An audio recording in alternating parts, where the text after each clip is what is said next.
Love English Podcast.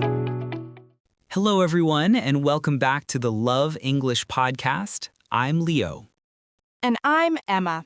We are so happy you have decided to spend some of your time learning English with us today. Speaking of time, today we are going to talk about everyone's favorite time of the week. That's right. We are going to talk about the weekend. The weekend is Saturday and Sunday. It's a time for rest, hobbies, and fun. What do you do on the weekend is a very common question in English. People ask it at work or school on Friday to make conversation.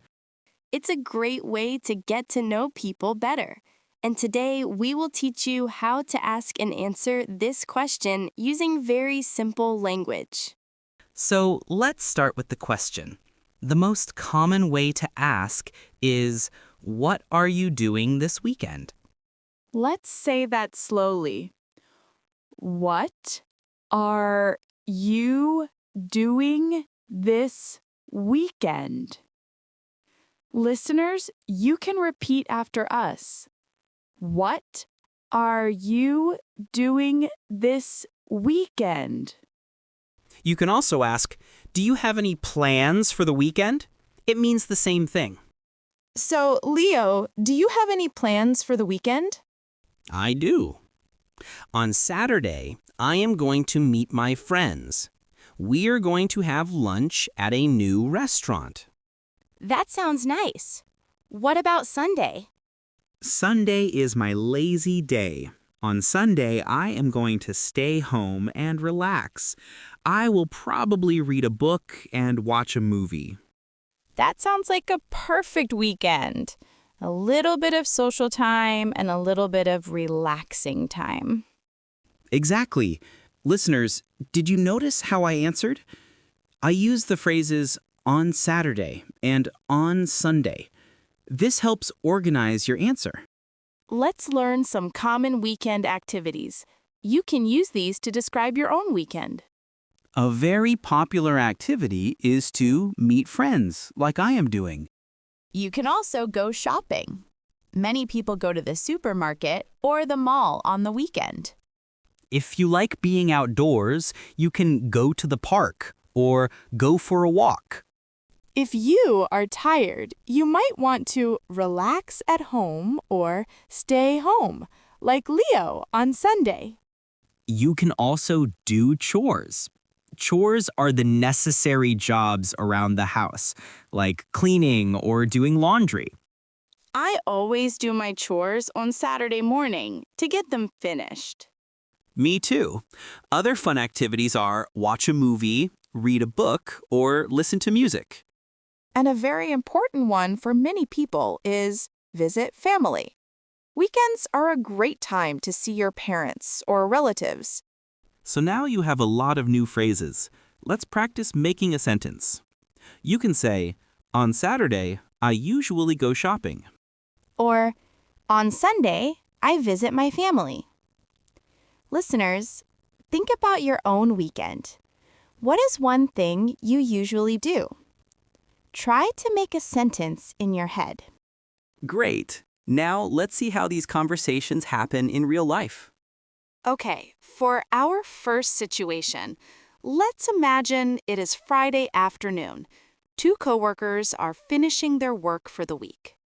I will be one coworker, and my colleague, a man named Ben, will be our third voice.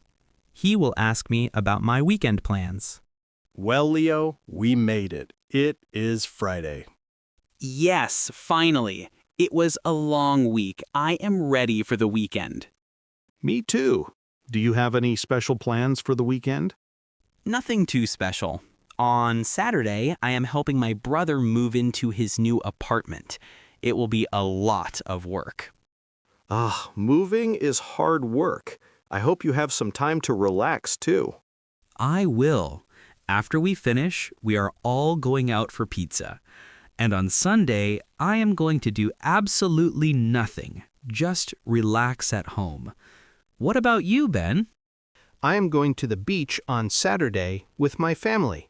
The weather is supposed to be beautiful. That sounds amazing. Have a great time at the beach. You too. Enjoy the pizza and your relaxing Sunday. Thanks, Ben. Have a good weekend. You too. See you on Monday. And we are back. That was a very typical Friday afternoon conversation between coworkers. Ben asked you, do you have any special plans for the weekend? And I told him my plans for Saturday and Sunday. And then, very importantly, I asked him back, "What about you, Ben?" This is a key part of a good conversation. You answer the question, and then you ask the other person the same question. It shows you are interested in them. Now, let's imagine a different situation. Let's say it is Monday morning. The weekend is over. Yes, so now we talk about the weekend in the past. We don't ask, what are you doing? We ask, how was your weekend? Great point, Emma. So let's imagine two friends meeting for coffee on a Monday morning. Emma will talk to her friend, a man named Chris. Chris will be our third voice. Listen for the past tense. Hey, Emma. How are you? I'm great, Chris. It's so good to see you. How was your weekend? It was really good, thanks. I had a very relaxing time. Oh, really? What did you do? On Saturday, I just stayed home. I did some cleaning in the morning, and then I watched a new series on TV all afternoon. It was great. That sounds so relaxing. Sometimes a quiet Saturday is the best. It really is. On Sunday, I went for a long walk in the park, and then I cooked a nice dinner. What about you? How was your weekend? My weekend was very busy, but fun. On Saturday, I went to a music festival with my sister. Oh, wow, a music festival. That sounds exciting. It was. And on Sunday, I was very tired, so I just read a book in my garden. That sounds like a perfect balance. A busy day and a quiet day. Exactly. It was a great weekend. And scene. This conversation shows how we talk about the weekend after it happened. The main question is, how was your weekend? And we use the past tense to answer. For example, Chris said, "On Saturday, I just stayed home." And Emma said, "On Saturday, I went to a music festival." This is also a very common Monday morning conversation. It's a great way to catch up with friends and colleagues. For our final situation, let's focus on making plans for the weekend. Okay, let's imagine I want to invite my friend, Daniel, to do something on Saturday. He is our third voice. I will call him on the phone. Hello? Hi, Daniel. It's Emma. How are you doing? Hey, Emma. I'm good. Just got home from work. What's up? I was just calling to see if you have any plans for this weekend. I don't think so. My weekend is pretty free. Why? I was wondering if you would like to go to the new art museum on Saturday afternoon. I heard the new exhibition is amazing. Oh, the art museum. That sounds like a great idea. I would love to go. What time were you thinking? How about we meet there around 2 p.m.? 2 p.m. on Saturday works perfectly for me. Great! So it's a plan. The art museum at 2 p.m. on Saturday. I am looking forward to it. Me too. Thanks for inviting me, Emma.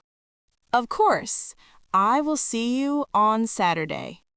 Sounds good. Bye, Emma. And we are back. This conversation was all about making a plan for the weekend. Yes, you asked Daniel, "Do you have any plans for this weekend?"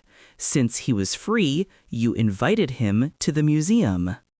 And together, you decided on a place, the art museum, a day, Saturday, and a time, 2 p.m. This is a very practical and useful conversation. It is how we organize our social lives. Okay, I think we have covered a lot of ground today. It is time for our big review. Yes, let's summarize. First, we learned how to ask about weekend plans. For the future weekend, we ask, "What are you doing this weekend?" And for the past weekend, we ask, "How was your weekend?"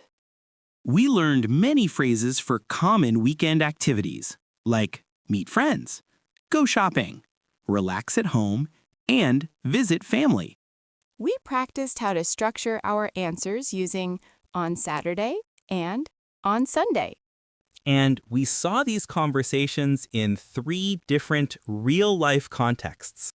A Friday conversation at work. A Monday morning coffee chat. And a phone call to make plans with a friend. Now it is your turn for the final practice, listeners. First, think about this coming weekend. What is one thing you are going to do? Try to make a sentence. On Saturday, I am going to... Now, think about last weekend. What is one thing you did? Remember to use the past tense. Last Saturday, Fantastic job! Talking about your free time is a fun and easy way to practice your English. We hope this lesson helps you have more confident conversations. Thank you for listening to the Love English podcast. That is all for today. Have a wonderful weekend, and we will talk to you in our next episode. Goodbye. Goodbye, everyone. Great job practicing today. Remember, every minute you spend learning is an investment in your future. Keep it up, and I'll see you in the next episode.